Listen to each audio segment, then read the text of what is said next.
యేసుక్రీస్తు నామమునకే మహిమ కలుగును గాక. చేరి వచ్చిన మీకు అందరికీ క్రీస్తునందు వందనాలు తెలియజేస్తూ ఉన్నాను.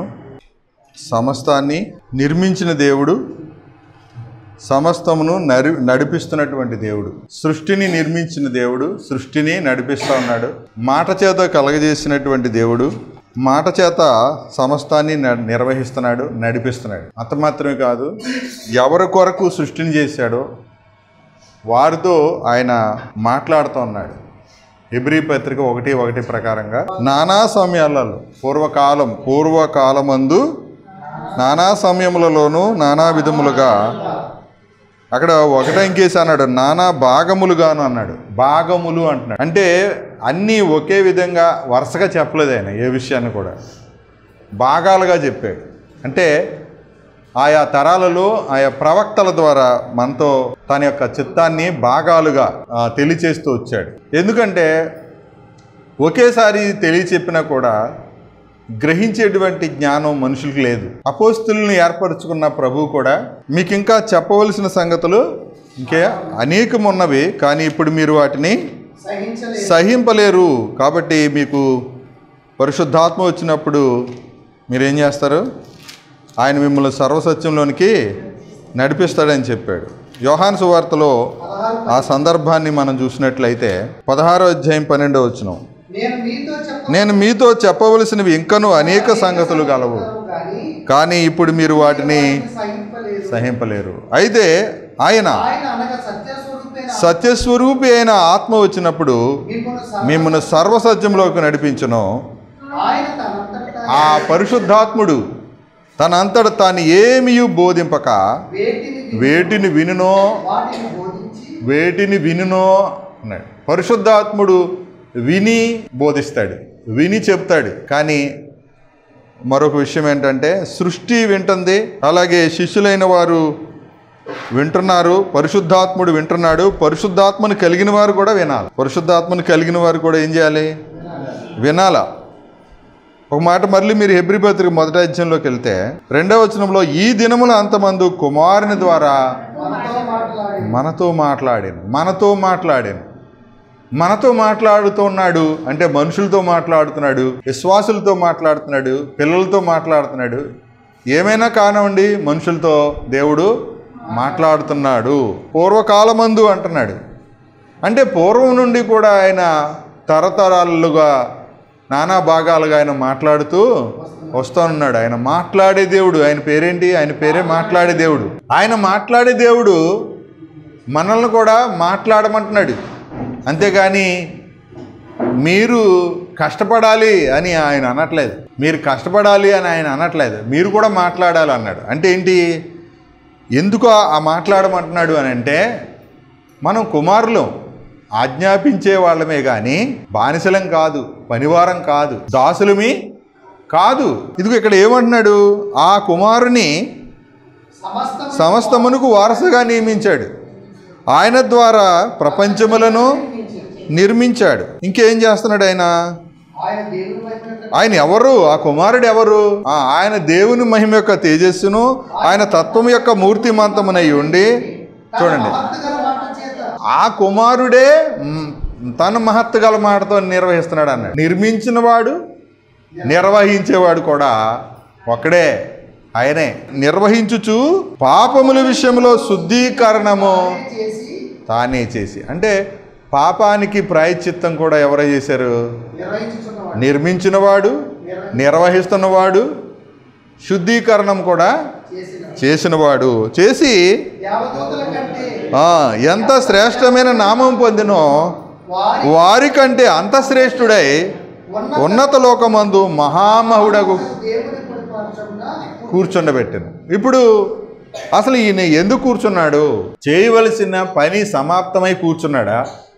చేయవలసిన పని మిగిలి కూర్చున్నాడా? పాపముల విషయంలో శుద్ధీకరణము అయిపోయిందా? ఇంకా మిగిలి ఏమైనా ఉందా? అయిపోయింది. ఈ శుద్ధీకరణం అనేది ఎప్పటి నుంచి ఎప్పటి వరకు జరిగింది? ఎప్పటి నుంచి ఎప్పటి వరకు ముగియబడింది? ప్రశ్నిస్తున్నారు. మరి యేసుక్రీస్తు 2000 సంవత్సరాల వారి క్రితం అయితే యేసుక్రీస్తుకు ముందు చేయబడిన పాపులు, ఆ పాపులకు ప్రాయశ్చిత్తం ఎక్కడా అని, ఆ ముందు వాళ్ళ పరిస్థితి ఏంటి? ఈ 2000 సంవత్సరాల క్రితం నుంచి తర్వాత ఉన్న వాళ్ళకి పాపక్షమాపణ క్రీస్తు రక్తం అయితే, యేసుక్రీస్తు ముందర వాళ్ళకి క్రీస్తు రక్తము పనిచేస్తుందా లేదా?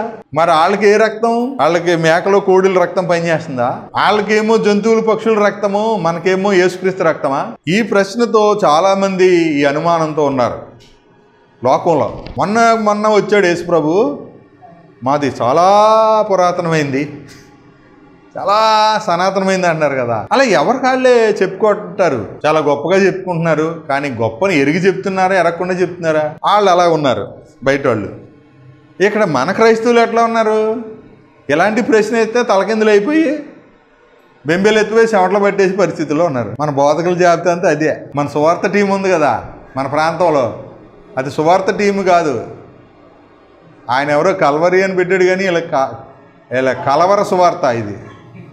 అంటే ఎక్కడ సువార్త ప్రకటిస్తే అక్కడ ఏమవుద్ది?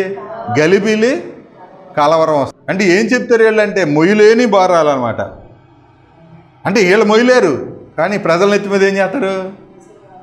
మోపుతారు, భుజాల మీద మోపుతారు, నెత్తి మీద మోపుతారు, అవసరమైతే నెత్తి మీద గుద్దుతారు కూడా. వీళ్ళు ఏమంటారంటే, మీరు పని చేస్తే పరలోకం, ఆ పరలోకం మీరు పొందాలంటే మీకున్నవన్నీ అమ్మేసి ఇచ్చేయాలి, మీకున్నవన్నీ వదిలేయాలి, మీరు కష్టపడాలా, మీ కష్టమంతా మీ సేవార్థ సేవకే ఇచ్చేయాలి, ఇలా మాట్లాడుతూ ఉంటారు. ఇప్పుడు ఏ కార్యము సమాప్తమైంది, ఏ కార్యాలు మిగిలి ఉన్నాయి అనేది విశ్వాసికి పూర్తి గ్రహింపు ఉండాలి. ఇప్పుడు మనం ఏం చెప్తున్నాం?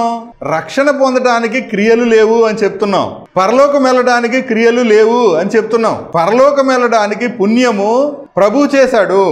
ప్రభువు చేసిన పుణ్య కార్యానికి, ఆ పుణ్యం వలన ఎవరైతే పాపక్షమాపణ రక్షణ పొందారో, విమోచించబడ్డారో, ఆ విమోచించబడిన ప్రజలు సత్ప్రవర్తన కలిగి ఉండాలి. ఫస్ట్ ముందు ప్రవర్తన మారాల. తర్వాత ఏముండాలి అంటే సత్క్రియలు ఉండాలి. ఈ సత్ప్రవర్తన సత్క్రియలు పరలోకమందున్న దేవునికి ఏం చేస్తాయి? మహిమను తీసుకొస్తాయి. ఎప్పుడైతే దేవుడు ఒక వ్యక్తి ద్వారా మహింపరచబడుతున్నాడో అప్పుడు ఆ వ్యక్తిని చూసి, ఆ వ్యక్తి ప్రవర్తనను చూసి, ఆ వ్యక్తి జీవితాన్ని చూసి త్వరగా ఆ వ్యక్తి నమ్మినటువంటి దైవాన్ని తెలుసుకునే ప్రయత్నం చేస్తారు ఎవరన్నా. వాళ్ళలో ఉన్న సమాధానము, వారిలో ఉన్నటువంటి శాంతి, వారిలో ఉన్నటువంటి మంచితనము, వారిలో ఉన్న సహనము, వారిలో ఉన్న ఓర్పు, వారిలో ఉన్నటువంటి నేర్పు, ఇవన్నీ చూసి ఏం చేస్తారు? ఆలోచనలో పడతారు. అంటే ముందు ఒక వ్యక్తి ప్రభువుని నమ్మిన తర్వాత అతని ప్రవర్తన ద్వారా మాత్రమే ప్రభువుని కనపరచగలడు. ప్రవర్తనలోనేమో లోకంలో ఉన్న విషయాలు కనబడుతున్నాయి, మాటల్లో మాత్రం దేవుని వాక్కులు వాడేస్తున్నారు, దేవుని మాటలు వాడేసుకుంటున్నారు. లేదా దేవుని మాటలు అనేకంటే నేను ఇంకో మాట వాడతా, బైబిల్లో ఉన్న మాటలు వాడుకుంటున్నారు. బైబిల్లోనే దేవుని మాటలు కదా అంటే అన్ని దేవుని మాటలు కాదు. ఏ మాటలు వాళ్ళకు ఉపయోగపడతాయో వాళ్ళు నమ్మే సిద్ధాంతాన్ని బలపరచుకోవడానికి ఆ మాటలు తీసుకొని వాళ్ళకి అనుకూలంగా మాట్లాడి బోధ చేసుకుంటున్నారు. అప్పుడు దేవుడు మాట్లాడాడు అని కొందరు మోసం చేస్తుంటే, కొందరేమో ఇదిగో ఇలాగ ఉంది బైబిల్లో, నువ్వు ఏం చేస్తున్నావు అంటున్నారు. ఇది బైబిల్లో ఉందా? అది బైబిల్లో ఉందా? బైబిల్లో ఉన్నదే చేయాలి మనం అని అంటారు మళ్ళీ వాళ్ళు కదా. బైబిల్లో ఉన్నది చేయక అంటాడు. ఈడేది చేయడు, ఇంతకీ చెప్పేవాడు, గుద్దేవాడు, అరిసేవాడు కూడా ఏమీ చేయని వాడు చేయాలని చెప్తున్నాడు. విషయం ఇది విచిత్రం. ప్రవర్తనలో ఎక్కడా క్రీస్తును తెలుసుకున్న, నమ్ముకున్న, క్రీస్తుని ఎరిగినట్లుగా, దేవుణ్ణి ఎరిగినట్లుగా ఎక్కడ ప్రవర్తనలో కనిపించదు. నమ్ముకున్నాము అంటారు. నమ్ముకుంటున్నారా? అమ్ముకుంటున్నారా? యేసుప్రభుని, యేసుప్రభు నామాన్ని అమ్ముకుంటున్నారే అందరూ. ఎడివి ప్రాస్టర్లు అనుకుంటే పొరపాటు. అసలు విశ్వాసులు అమ్ముకున్నంత బాగా ఎవరు అమ్మడం యేసుప్రభుని. మీరు ఆలోచించండి, మీకు తెలుస్తుంది. దీనికి పెద్ద లేఖనాలు ఏమి తీయక్కర్లా. విశ్వాసులే బాగా బిజినెస్ చేస్తున్నారు యేసుప్రభు మీద. కొందరు డాక్టర్గా వాడుకుంటున్నారు, కొందరు ఆపద మొక్కులు వాడిగా వాడుకుంటున్నారు, కొందరు కులదైవంగా వాడుకుంటున్నారు, ఇలదైవంగా వాడుకుంటున్నారు, గృహదైవంగా వాడుకుంటున్నారు. అవునా కదా? ఇవన్నీ వాస్తవాలే. కానీ మనల్ని యేసుప్రభువుని మనకు ఎందుకు ఇచ్చాడు? మనం ఆయన ద్వారా జీవించాలా.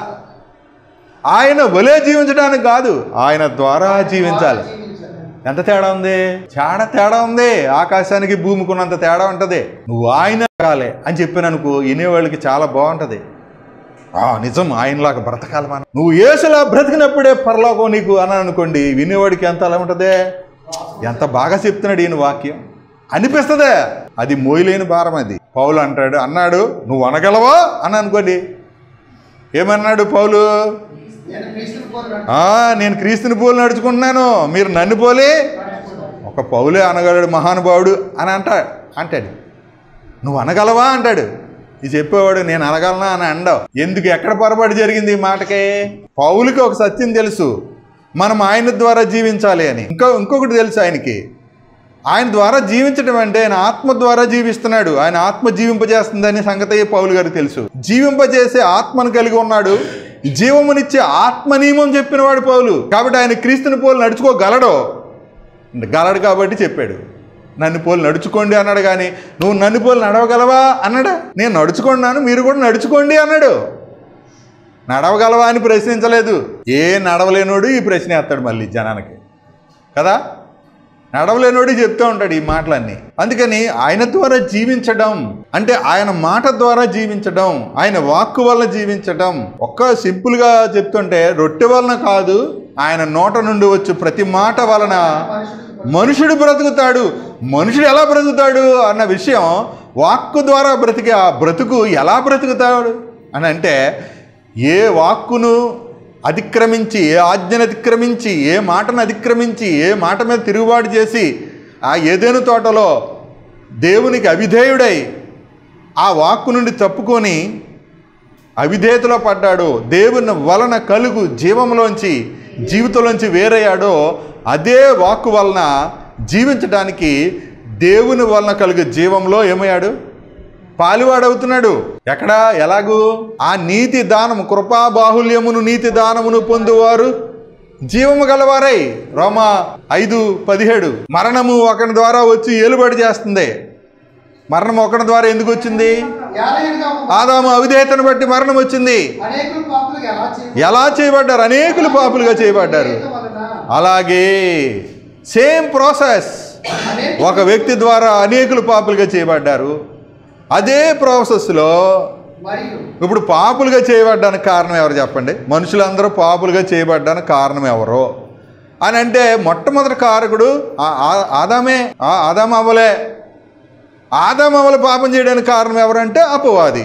అలా చెప్పాలి. అంతేగాని అపవాదని ఒకేసారి అపవాది మీద తోసేస్తే సత్యం అర్థం కాదు. కాబట్టి కొంతమంది బలహీనలైన క్రైస్తవులు ప్రతిదీ ఆ సాతాను మీద తోసేసి యేసు ప్రభు కంటే సాతాన్ని ఎక్కువ తలుసుకుంటూ ఉంటారు. దుష్టుడు శోధించేస్తున్నాడు, అపవాది శోధించేస్తున్నాడు, సాతాను శోధించేస్తున్నాడు, సాతాను మా ఇంట్లో కలవరం పెట్టేస్తున్నాడు, సాతాను మనశ్శాంతి లేకుండా చేసేస్తున్నాడు.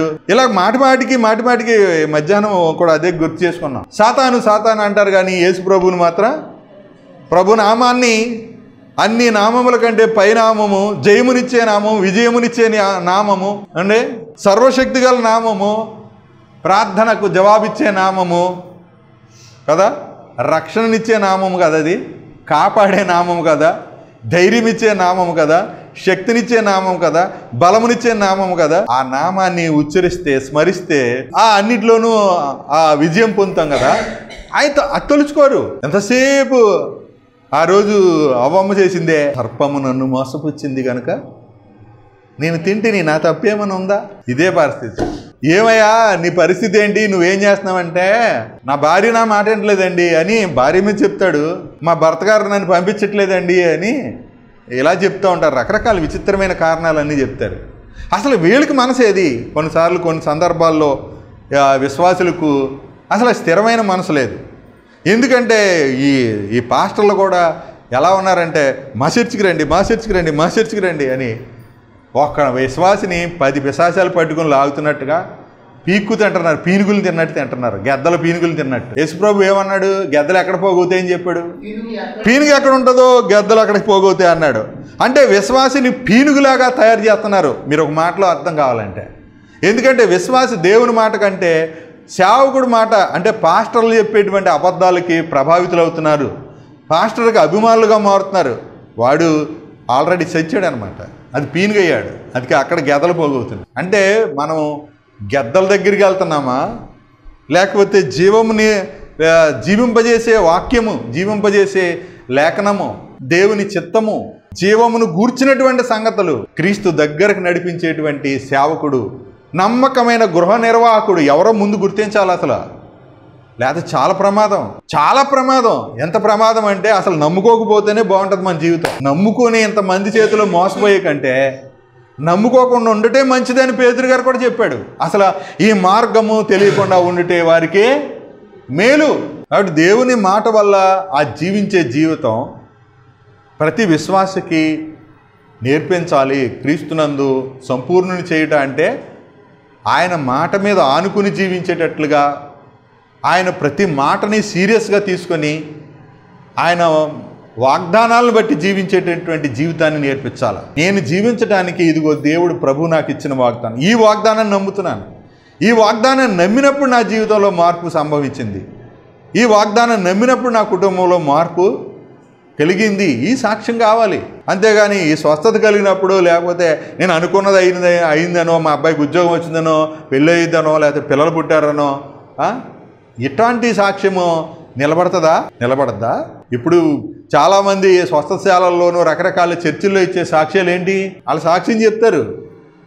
ఎంత పిచ్చి పిచ్చి వెర్రి సాక్ష్యాలు చెప్తారంటే చాలా గొప్పగా దేవునికి మహిమ, హల్లెలూయా, దేవునికి మహిమ కలుగును కాక హడావిడి చేసేస్తారు. అక్కడ కొన్ని రోజుల తర్వాత ఆమె సినిమాల దగ్గర కనపడుతుంది. ఇక్కడ సాక్ష్యం చెప్తుంది, అక్కడ సినిమాల దగ్గర కనిపిస్తుంది. ఇక్కడ సాక్ష్యం చెప్తుంది, ఇక్కడి నుంచి ఇక్కడ 3 బొట్లు పెట్టుకొని అమ్మవారి గుడి దగ్గర కనిపిస్తుంది. మనం చూసాం అలాంటి వాళ్ళని. అందుకని చెప్తుంటా, అన్నిటిలోనూ ఉంటారు. అక్కడ ఉంటారు, ఇక్కడ ఉంటారు. ఇక్కడేంటి ఉద్రోగం, నలుగురిలో 10 మంది మధ్యలో నిలబడి సాక్ష్యం చెప్పడం అంటే 1-2 కలిపేసి మళ్ళీ అంటారు, సమస్త మహిమ యేసు ప్రభువుకే చెల్లును గాక అంటారు. మళ్ళీ తర్వాత చూస్తే ఎక్కడ ఉంటారు? లోకంలో ఉండకూడని స్థలంలో ఉంటారండి. చేయకూడని పనులు చేస్తారు. ఇంటికి వెళ్ళి కోడలను అడిగితే చెప్తుంది, సమస్త మహిమ ఎవరికంటే మా అత్తగారికి అని చెప్పుద్ది ఆవిడ. ఎందుకు? మా కొంపిల్ల తగలడ్డానికే ఆవిడే కారణం. ఇప్పుడు ఆవిడకే మహిమ చెందాలి మొత్తం అంతా. ఇలా చాలా 1 కాదు 2 కాదు చెప్పుకుంటే చాలా దరిద్రం అంతా ప్రతి మనిషి మనసులోనూ స్టోర్ అయిపోయింది. ఇవేవి కూడా విశ్వాసి జీవితాన్ని స్థిరపరచలేవు క్రీస్తులో. ఇది క్రీస్తు ద్వారా జీవించే జీవితానికి ఎలాంటివేమీ మనకి కొలమానాలు కావు, ఆధారాలు కావు. విశ్వాస జీవితం స్థిరపడడానికి ఇవి కొలతలు కాదు, ఇవేమీ బలాన్ని ఇవ్వవు, ఇవి ఆరోగ్యకరమైన వాతావరణం కాదు. ఇది ప్రభు మనతో చాలా చక్కగా మాట్లాడుతున్నాడు. విశ్వాసము ద్వారా, దేవుని మాటలు వింటున్నప్పుడు కలిగే విశ్వాసము ద్వారా మన జీవితంలో దేవుడు గొప్ప గొప్ప కార్యాలు చేస్తాడు. ఆ కార్యాలు స్థిరంగా ఉంటాయి. ఆ మార్పు స్థిరంగా ఉంటుంది. ఆ మార్పు మనల్ని విశ్వాసంలో స్థిరపరుస్తుంది. ఆ మార్పు ప్రేమలో మనల్ని అభివృద్ధి చేస్తుంది. దేవుని పట్ల విశ్వాసం, మనుషుల పట్ల ప్రేమ వాక్యం వలన కలిగితే, విశ్వాసం వల్ల కలిగితే అది స్థిరంగా ఉంటుంది. ఆ మార్పే సత్ప్రవర్తన కనిపిస్తుంది మనిషి జీవితంలో. అది ఆ సత్ప్రవర్తనే సత్క్రియలకు పురుకొల్పుతుంది. ఈ సత్ప్రవర్తన, సత్క్రియల గురించి పేతురు చాలా చక్కగా రాశాడు. దేవుని మాట వల్ల జీవించే జీవితం. చివరికి అంటాడు అక్కడ, యుక్త ప్రవర్తన గలవారే అజ్ఞానముగా మాట్లాడు మూర్ఖుల నోరు మూయట దేవుని చిత్తం. అంటే సత్ప్రవర్తనతో మాత్రమే మూర్ఖుల నోరు మూయగలం. నోటి మాటతో కాదు మూర్ఖుల నోరు మూయించడం. కొంతమందిని దాన్ని అపార్థం చేశారు. చూడండి ఆ మాట పేతురు రాసిన 1వ పత్రిక 2వ అధ్యాయము, సత్క్రియలు సత్ప్రవర్తన 2 ఉంటే చూడండి 12వ వచనం. అన్యజనులు మిమ్మల్ని ఏ విషయంలో దుర్మార్గులను దూషిస్తున్నారో. ఏమంటే అన్యజనులు క్రైస్తవుని దుర్మార్గులను దూషించడం ఏంటండి? ఎందుకు దూషిస్తున్నారు చెప్పండి? ఒక క్రైస్తవుడిని అన్యజనుడు వీడు దుర్మార్గుడు, ఏమి దుర్మార్గురాలు అనే హక్కు ఉంది అంటే అనే వీలు, అవకాశము ఒక క్రైస్తవుడు ఇవ్వడానికి అవకాశం ఉందా? నిజంగా ఈ క్రీస్తు నేర్పినవాడు ఇస్తాడా అలాంటి అవకాశం? ఈ పాస్టర్ దుర్మార్గుడు అనేటువంటి అవకాశం అన్యజనుడికి ఒక సేవకుడు ఇస్తాడా? నిజంగా సేవకుడైతే ఇవ్వకూడదు. నిందించు వారి విరోధికి అవకాశం ఇమ్మన్నాడా? ఇవ్వద్దన్నాడు. ఇక్కడ అంటున్నాడు అదే, అన్యజనులు ఏ విషయంలో. అందుకని పైన 11వ వచనంలో ఏం చెప్పాడండి? ఆ మాట చదవండి తెలుస్తుంది. ప్రియులారా, మీరు పరదేశులను యాత్రికులై ఉన్నారు గనక ఆత్మకు విరోధముగా పోరాడు నీ శరీరాశలను విసర్జించి అంటున్నాడు. అంటే శరీరాశలు కలిగి ఉంటే వాడిని ఏమంటది లోకం? దుర్మార్గులు అంట. ఏ విషయంలో అంటే వీళ్ళు శరీరాశలు, శరీర కోరికలు చావలేదు కాబట్టి, అవి కనిపిస్తున్నాయి కాబట్టి ఆ విషయంలో లోకం ఏమంటది? దుర్మార్గులను దూషిస్తుంది. ఈరోజు ఎంతమంది పాస్టర్లు దూషించబడుతున్నారు? దానికి కారణం ఎవరు? అపవాది అంటారా, దేవుడు అంటారా, బైబిల్ అంటారా, లేకపోతే క్రైస్తవ మతం అని చెప్పి మాట్లాడుతున్న లోకస్తుల మాటలు నిజమంటారా? చెప్పండి. కేవలం విశ్వాసులని, సేవకులని పిలువబడుతూ వాళ్ళ దుష్ప్రవర్తన, సత్ప్రవర్తన కాదు, దుష్ప్రవర్తన వలన శరీరాశలు, ఇక్కడ అంటున్నాడు శరీరాశలను ఆత్మకు విరోధముగా పోరాడే శరీరాశలను విసర్జించాలి. వీళ్ళు అది వదిలిపెట్టరు. విసర్జించడం అంటే ఏంటండి? వదిలిపెట్టేయాలి, మొత్తానికి చచ్చిపోవాలి. దాని విషయంలో రోమపత్రిక ప్రకారంగా శరీర ఆశల విషయంలో చచ్చిపోవాలి. లోకానికి నేను, నాకు లోకము సిలువేయబడ్డాం. గలతీ పత్రిక ప్రకారంగా ఎన్ని ఉన్నాయి? ఎందుకు చెప్తున్నాడు? ఏంటి ఇదేమి జరగకుండా అంటే క్రీస్తుతో చచ్చిపోయిన అనుభవం ఉందా? క్రీస్తుతో సమాధి చేయబడిన అనుభవం ఉందా? క్రీస్తుతో తిరిగి లేచిన అనుభవం ఉందా? ఆ పునరుద్ధానపు ఆయన పునరుద్ధాన సాదృశ్యమందు మనం పునరుద్ధానమైన అనుభూతి ఉందా? అనుభవం ఉందా? ఈ మూడు జరగకుండా విశ్వాసి ఎప్పటికీ జీవించలేడు. అసలు అది విశ్వాసే కాదండి ఆ మూడు జరగకపోతే. ఏమైనా ఎవరైనా అనుకోండి, క్రీస్తుతో చనిపోయిన అనుభవం, క్రీస్తుతో సమాధి చేయబడిన అనుభవం, క్రీస్తుతో పునరుద్ధానపు అనుభవం, క్రీస్తుతో జీవించే అనుభవం, ఇంకా చెప్పమంటారా క్రీస్తుతో ఏలే అనుభవం, క్రీస్తు దైవత్వంలో పాలివారమైన అనుభవం. హెబ్రీ పత్రిక ధ్యానం చేస్తున్నప్పుడు ఆయన ఏమన్నాడు మొదట అంటే, ఆయన నమ్మకమైన సేవకుడు, ఆయన సేవకత్వం నేర్చుకుంటున్నాం. హెబ్రీ పత్రిక ద్వారా సేవకత్వం నేర్చుకుంటున్నాం. ఆ సేవకత్వంలో ఆయన సేవకుడు, యాజకుడు, సరిపోయినవాడు కదా, హెచ్చైనటువంటి ప్రధాన యాజకుడు, నిరంతర యాజకుడు. ఆయన యాజకత్వము తర్వాత ఆయన రాజరికము, తర్వాత ఆయన దైవత్వము. చూసారా క్రమం ఎలా ఉందో? అంత అద్భుతంగా పత్రికని మనం నిరంతర ధ్యానం చేస్తున్నప్పుడు అద్భుతంగా ఆ పత్రిక అంతాని దేవుడు మన మైండ్లో, మన సెట్లు ఇంకెక్కడంటారో అది తెలియదు మనకి. ఎక్కడ హృదయాల మీద రాయబడింది అంటాడు కదా, ఆ హృదయం మీద రాయబడితే సంపూర్ణ గ్రహింపు యొక్క సకలైశ్వర్యం వచ్చేస్తుంది. అప్పుడు ఆ పరిశుద్ధాత్మ సహాయము, పరిశుద్ధాత్మ నడిపింపు, పరిశుద్ధాత్మ మనకి వాక్శక్తిని ఇస్తాడు. అప్పుడు మనము ఆ గ్రహింపుని ప్రజలు వినేవారు కూడా గ్రహించినట్లుగా బోధిస్తారు. ఇప్పుడు నాకు ఎంత గ్రహింపు కలిగిందో అదే గ్రహింపు పౌలు ఏమన్నాడు? దేవదర్శనం వల్ల క్రీస్తు మర్మము నాకు తెలియపరచబడింది, దాన్ని నేను మీకు సంక్షేపంగా రాశాను.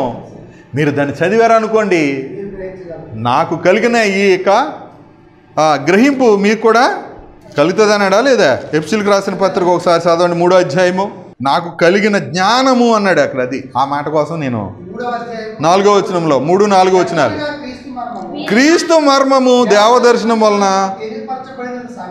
మునుపు సంక్షేపముగానే రాశాను.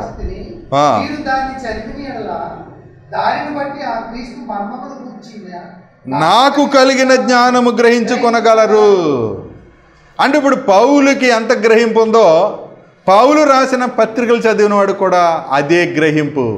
పౌలుకు కలిగిన జ్ఞానము, నాకు కలిగిన జ్ఞానమును గ్రహించుకొనగలరు అన్నాడు. మరి ఈరోజు ఈ జ్ఞానము వాక్యం బోధించే బోధకులందరికీ ఉండాలి, లేకుండా మాట్లాడకూడదు. నేను ఉదయకాలం ఒక కాన్ఫరెన్స్లో మాట్లాడుతున్నప్పుడు 2 సార్లు స్టేట్మెంట్ ఇచ్చాను. పౌలు రాసిన పత్రికలు తెలియకుండా అసలు సువార్త ప్రకటించే హక్కే లేదు. ఒకటి. ఇంకా వివరంగా వెళ్తే రోమా పత్రిక, గలతీలకు రాసిన పత్రిక, హెబ్రీ పత్రిక, ఈ 3 పత్రికలు తెలియకుండా సువార్త బోధిస్తే వాడు భిన్నమైన సువార్త బోధిస్తాడు, కలిపి చెరుపుతాడు. అసలు ఈ 3 పత్రికలు అర్థం కాకుండా సువార్త ప్రకటించడానికి, వాక్యం నిలబడి మాట్లాడడానికి ఎవ్వడికి హక్కు లేదు. అలా మాట్లాడకూడదు. వాడు దురాత్మ పీడితుడైపోతాడు, వాడు బోధ అంతా దుర్బోధ అయిపోద్ది. ఎవడి 3 పత్రికలను గ్రహించి మాట్లాడతాడో వాడే సువార్త సత్యమును గుర్చిన బోధ మీ దగ్గర తీసుకొస్తాడు, క్రీస్తు మర్మమును మీకు తెలియజేస్తాడు, ఆత్మ పరిశుద్ధాత్మ ద్వారా జీవించే జీవితాన్ని మీకు నేర్పించగలుగుతాడు. ఆత్మ చెప్పు సంగతులు ఆ చెవి గలవాడు వింటాడు, అతని హృదయంలో అవి భద్రంగా ఉంటాయి.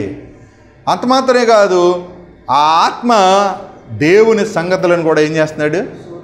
శోధిస్తున్నాడు. ఎందుకంటే దేవుని ఆత్మకే తెలుస్తాయి కాబట్టి అందరికీ ఆ సంగతులు అర్థం కాదు. మనుషుని సంగతులు మనుషుని ఆత్మకు తెలుస్తాయి, మరి దేవుని సంగతులు ఎవరు తెలుస్తాయి? అప్పుడు దేవుడు మనకు దయచేయని వాటిని తెలుసుకోవాలంటే మనకి ఏ ఆత్మ కావాలని చెప్పాడు? దేవుని వల్ల దయచేయబడిన ఆత్మ కావాలా. ఎంతమందికి తెలిసి దీని గురించి అవగాహన ఉంది? ఎవరికైనా గ్రహింపు ఉందా? ప్రార్థనకి వెళ్ళామా వచ్చామా, ప్రార్థనకి వెళ్ళామా వచ్చామా, ఈ లోపల ఒక పాస్టర్, ఇంకో లోపల ఇంకో పాస్టర్, లోపల ఇంకో పాస్టర్. ఎలా ఉందంటే అండి, రోజుకో హోటల్లోనో లేకపోతే టిఫిన్ చేసినట్టు భోజనం చేసినట్టుగా ఇలా ఉన్నారు. అలాంటిది కాదు. ఒక చోట స్థిరంగా ఉండాలా, ఒక చోట స్థిరపడాలా. విశ్వాసములో స్థిరత్వము, ప్రేమ చూపుటలో విస్తరణ, అభివృద్ధి విస్తరణ అంటాడు. అసలు ఈ పత్రికలు, పౌలు రాసిన పత్రికల్ని నేను అలా వరుసగా చూస్తున్నప్పుడు పరిచయ వాక్కుల్లో వాళ్ళ యొక్క భక్తిని కొనియాడుతూ వాళ్ళ అభివృద్ధిని తెస్సలోనిక పత్రికలకు వచ్చేటప్పటికి, అంటే తెస్సలోనిక పత్రిక అంటే రాకడ పత్రికలు అనమాట. ఎఫెసీ పత్రిక అంటే రక్షణ సంకల్పమా, సువార్త.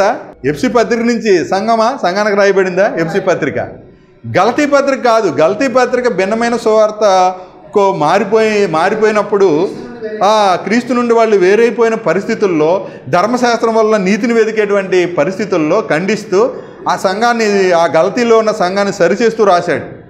కానీ ఎఫెసీ పత్రిక దైవ సంకల్పము, తర్వాత ఏమన్నాడు, ఇదిగో ఆ క్రీస్తు మర్మము, దేవాలయముగా ఆత్మ సంబంధమైన మందిరంగా కట్టబడుట, మొదటి అధ్యాయంలో ఆత్మచేత ముద్రించబడుట, రెండో అధ్యాయంలో ఆత్మ సంబంధమైన మందిరంగా కట్టబడుట, మూడో అధ్యాయంలో ఆత్మ సంబంధమైన మందిరంలో క్రీస్తు ప్రేమను తెలుసుకునుట కదా, నాలుగో అధ్యాయంలో ఆ సంఘములో ఆత్మ కలిగించే ఐక్యమును కాపాడుకునుట, ఆ ఆత్మ ఒక్కడేనని, ఆ ప్రభు ఒక్కడేనని, అందరికీ తండ్రి అయిన దేవుడు ఒక్కడేనని, విశ్వాసం ఒక్కటేనని, బాప్తిస్మం ఒక్కటేనని, ఒక్కటే పిలుపు విషయమైన నిరీక్షణ, పిలుపు కూడా ఒకటే, నిరీక్షణ కూడా ఒకటేనని, ఒక్కటే అని రెండు తేడాలు చెప్పి, ఆత్మ ఒక్కడే, ప్రభు ఒక్కడే, అందరికీ తండ్రి అయిన దేవుడు ఒక్కడే అన్నాడు. విశ్వాసం ఒక్కటే అన్నాడు, ఒక్కడే అనలేదు, ఒక్కటే అన్నాడు. బాప్తిస్మం ఒక్కటే అంటే ఏంటి? ఇవేవి వీటిని ఏమంటారు? వీటిని అంటే విశ్వాసం అంటే ఆచరించేదా, జీవించేదా? నమ్మేది. హృదయంలో నమ్మేదాన్ని బట్టి ప్రవర్తన ఉంటుంది, మాటలు ఉంటాయి, జీవితం ఉంటుంది. అంతేనండి. బాప్తిస్మం అంటే హృదయంలో నమ్మిన దాన్ని బహిరంగంగా సాక్ష్యం ఇవ్వటం. అది కూడా ఒకటే ఉంది. బాప్తిస్మాలు 2, 3 లేవు. విశ్వాసం కూడా ఒక్కటే. ఎవరి విశ్వాసం వాళ్ళది కాదు. ఆ ఒక్కటే విశ్వాసం అందరూ కలిగి ఉండాలి, అంతే. ఎవరి విశ్వాసం వాళ్ళది అని ఎప్పుడు మాట్లాడతాం? ఎప్పుడు మాట్లాడాలి? అసలు బైబిల్లో ఎవరి విశ్వాసం వాళ్ళది అనే సంగతి ఎక్కడైనా ఉందా? బైబిల్ అలాంటి సందేశం ఏమైనా చెప్పిందా? మీకు ఎప్పుడైనా విన్నారా? అది మనుషులు చెప్పడమే కానీ ఎవరన్నా లేఖనం చూపించారా? లేదు. కాబట్టి చూపించలేదు.